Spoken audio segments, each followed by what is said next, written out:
Hello everyone, आप लोगों को स्टडी बाय सुफियान में स्वागत है। बिहार डीएलएड एंट्रेंस एग्जाम 2024 के लिए मैं हिंदी समास का क्वेश्चन कराने जा रहा हूँ। इसके पहले वाला क्लास में बता दिए हैं अव्ययीभाव समास के पहचान। उसके बाद आ रहा है तत्पुरुष समास। कौन समास? तत्पुरुष समास। लिखा है वैसे समास जिसमें विभक्ति चिन्ह लगा रहता है। विभक्ति चिन्ह लगा रहता है। विभक्ति चिन्ह होता है कर्ता ने, क्रम को, करण से, संप्रदान को के लिए। यही क्या है? विभक्ति चिन्ह है।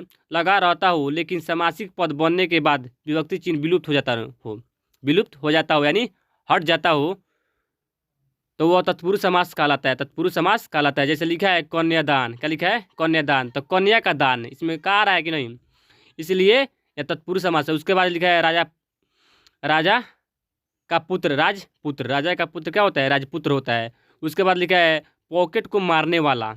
इसमें विभक्ति चिन्ह है को। क्या है? को। पॉकेट को मारने वाला, पॉकेट मार। राजा का पुरुष, राजपुरुष। उसके बाद लिखा है धनहीन। क्या लिखा है? धनहीन।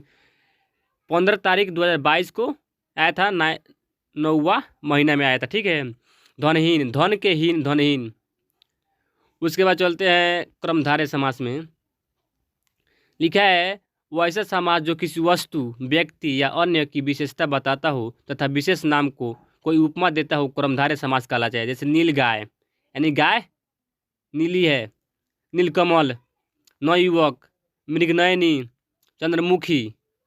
ये क्या है? क्रमधारय समास का उदाहरण है। आ जाए नवयुवक में कौन सा समास है? नवयुवक में कौन सा समास है? इसमें है क्रमधारय समास। कौन सा समास है? क्रमधारय समास है। उसके बाद आया है द्विगु समास। कौन समास? द्विगु समास। वैसे समास जो संख्यावाची हो। क्या हो? संख्यावाची हो, अर्थात किसी वस्तु, स्थान या व्यक्ति की संख्यात्मक मान को बताता हो। संख्यात्मक मान को बताता हो। जैसे त्रिलोक, त्रि मतलब तीन। उसके बाद तिमाही, नवरात्रि, चौराहा, पंचौटी। ये क्या है? सब द्विगु समास है। क्या है? द्विगु समास है।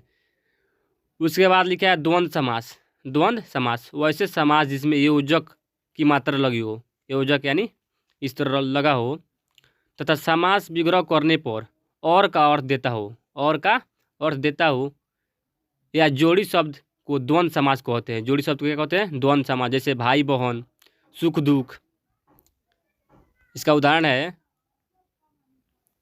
भाई बहन। जैसे है भाई और बहन, सुख और दुख। यह आया है 2022 में आया था। उसके बाद लिखा है आगे पीछे, आगे और पीछे।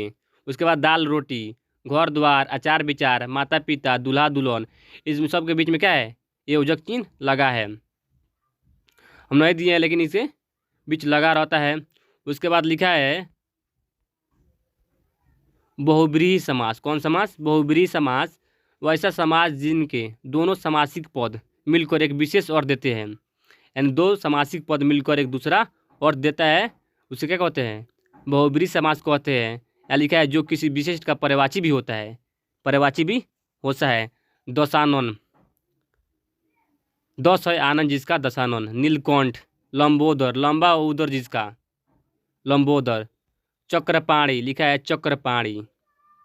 उसके बाद लिखा है चंद्रशेखर, अंबुजधारी। उसके बाद लिखा है चतुरानन, चतुरानन। 18 तारीख को आया था 2022 में चतुरानन। सबको याद कर लेना है। ठीक है। तो कल लेकर आएंगे फिर अलंकार का क्वेश्चन।